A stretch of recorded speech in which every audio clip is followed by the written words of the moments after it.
This is Ramona's Gift to Music, the podcast where we connect with individuals who are committed to making a positive impact on the musical lives of youngsters.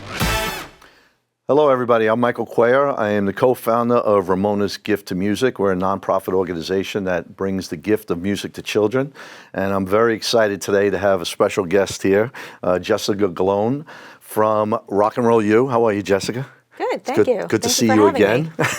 We've collaborated on a number of events over the years. Yes, Seeing some of the talent that comes through Rock and Roll U. Yes, it's very much appreciated, this opportunity. The students are amazing. I mean, I know we had one project where we had Broken Nails there. We just had another recent event where Avenue was there. Yes.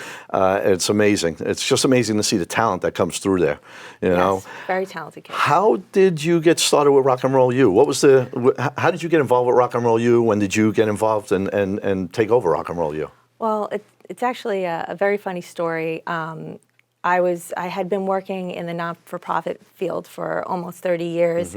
I actually had helped pioneer one of the very first musical theater programs for special needs adults for the agency Free.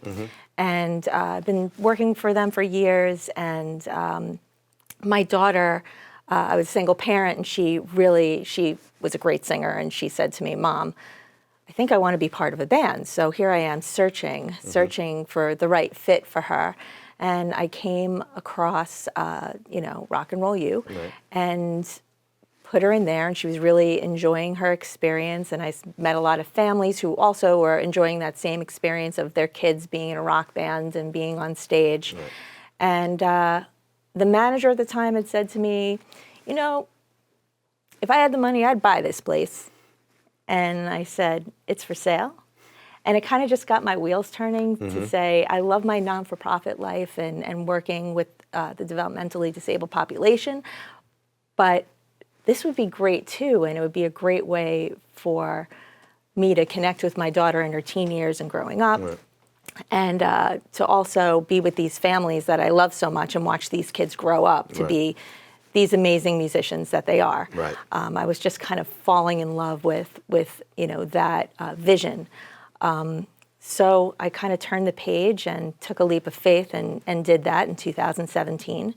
And we've been doing it ever since, and opened my doors to, the special needs population as well. So they come in, and we have 4 rock bands that are entirely made up of people with different types of diagnoses, and they come in, and they're amazingly talented as well. And it's a great way to kind of include everybody in the community in one spot. Right, that's great. And so your daughter started at Rock and Roll U. She did. And I know you and I were talking a little bit before. The apple didn't fall too far from the tree, because you had a music background yourself. You said you were a performer also. Right? In my younger years, I was in a couple of cover bands and performed. And I even not came out with, but I was in the studio and worked on a single of a couple of songs myself. So music's in the nice. blood. It's in the blood. It's there, and she took on to it to a very early age. She's quite a talented musician, and coming into Rock and Roll U, we met a lot of talented musicians, and just like I watched her blossom, that experience was wonderful, and I had the best seat in the house. But now I have, even a better seat, because I watch all these kids blossom, not only into amazing musicians, but amazing human beings. They really are great kids. We were talking about the program a little bit also. So you have, the youngest that might be going there for, let's say, lessons, right? Lessons, so 4 years old. 4 years old, right? And then you also have groups that start getting put together, bands, as early as? I would say 8 or 9. 8 or 9 years old. Yeah. So the concept is they come in, they play a certain instrument, and then do you formulate the band? So I put the bands together based on their interest of music and their personalities. We also do a summer camp. 2-week summer camp, one in July and one in August. And a lot of kids get a taste of that band atmosphere at that summer camp. Because they're not just playing the instrument they came in with. They get to learn other instruments as well. So that kind of Okay. lights a fire under them and says, I want to learn more instruments. And when you learn more instruments, you get to play in multiple bands. So Right, absolutely. Yeah. So that's a 2-week program in the summertime. So so let's talk about a student comes in, they get matched up with a band. And that band, I'm assuming then they can be together for years. They are together for years beyond high school.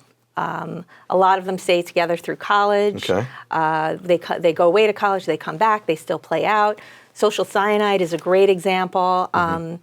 All those kids, they graduated, they all go to different schools, and they play out. They're coming home from school just in the past week or two, and they already have dates set on their summer Really? schedule. Yeah. How do they pick the type of music that they want to play, the genre that they go with? That's a great question. Unlike some other schools, I really wanted the kids to evolve. Right. You know, so they get to pick their own music. Okay. And then over the years, as they grow, sometimes that changes. Right. But that just creates who they are as a band. And so they pick their own music and they play their own music. Every once in a while, I give them a little assignment to fool around with, but they kind of still mix it with their genre of music. So that's got to teach them a lot about collaborating with other musicians, because not all the time do, as we all know, musicians don't always just, Right. you know, they could clash with the type of music they like and all that. So for them to learn how to find common ground. Right. Well, that's what's so important Right. about our program, too, and us just having them in one band rather than, you know, a lot of kids coming in and waiting around to play. Them coming together and evolving and growing up together in a band and learning how to communicate Right. and having that ability to socially negotiate a situation and say, well, I'm not always going to get my way, or I really can't stand this song, but it might be fun to play. You know, they really kind of have to do that, because in life you don't always get what you want. Right, and they're probably not just going through the motions when they're actually playing the song, because now they've all decided this is a song they want to learn together. Right, and they work through it. And it's their friends. Right. They don't want to be mad, somebody to be mad at them because Right. they didn't learn their song. Right. You know, they want to play it right. And that's another thing. When they're put in a band, Right. they're more highly motivated to be more proficient at their instrument. Sure. Because they really want to be good. They know they're going to be on stage. Right. They know they're going to be performing with their friends, and their friends have to sound good, and Right. they're a team. It's a nice motivation for them. Well, I right? always tell them, if they're not working as a team, what do they sound like? And Right. they all repeat, they all know, noise. You sound like noise. You don't sound like music. You sound like noise if you're not. Does each group have playing. set times when they're practicing, or Yes. is it open where they could come in at other times and they maybe block off an hour or two where they come in and practice? So they come in for 90 minutes once a week. Okay. They all have their set times, but they are, you know, I rent the studio out, whether it's, you know, outside bands that want to come in and rent it, or our bands can come in and rent it. Outside groups can come in and Sure. Oh, okay. Yeah, we have a stage with like lights and equipment and a back line and everything. So Great opportunity. All right. Yeah. Always looking for a place to practice. exactly, that are and out it's there. nice, clean. I have updated Right. equipment. So So have you had bands there that actually started at, let's say, eight or nine and actually stayed together for 6 years straight going yeah, through? I mean, Broken Nails is probably like the best example of that. Okay. I have Sidewalk Salad. They've been together too since they've been 8 or 9 years old. Really? Yeah, and now like I have little ones now. So M&M's is the next kind of group that goes up. They started at 8, 9 years old. You know, for a new group, when they're starting off, to see Broken Nails or to see Avenue or see some of the groups that are older than them, that's got to be inspiring for them too, because they see what the potential is. Completely. Right? What's possible. I mean, I always tell Julia Cristiano, she sang Black Dog for the first time, and she was a monster. And because of the way she sang Black Dog, we had Mia, who was in Stranger Kids. She saw her do that, and then she wanted to do it. Really? And it was great. It really was. 89 North, that event when they did that song, it blew the whole place away. Oh, yeah. I mean, again, you know, Avenue was fantastic, but the talent, I don't think people realize the talent so many young people have on the island. We always talk about the older musicians, the cover bands that everybody gets to see, right? So we've had some interviews with some other people here that with Steve Interante today with that 70s band, well known. But when you see these kids that are teenagers late teenagers, and Yeah. you see the talent that they have. It really is exciting to watch. Yeah, and I really have to give credit to my instructors. You know, they really are wonderful, and they're great with the kids and the band and negotiating the room and really getting them to play tight. Right. Because you know the real goal is for them to like Broken Nails and like Social Cyanide and like Zofolk before them, who is a Led Zeppelin band. You want them to be an independent functioning band so they can play out and make money. I mean, they do their semester shows with us because they appreciate the school and because they're playing, you know, in front of family and friends and anybody else that comes down and inspiring the other students. It's a celebration of their semester. But for them to get those gigs and play out independently and have people that don't know you come and see you. Like the food festival. Right. Oh, you were saying there's one coming up, right? Yeah, June 6th and 7th over at the Tanger Outlet. Both Avenue and Broken Nails will be playing there. Avenue will be playing Friday and Broken Nails will be playing Saturday.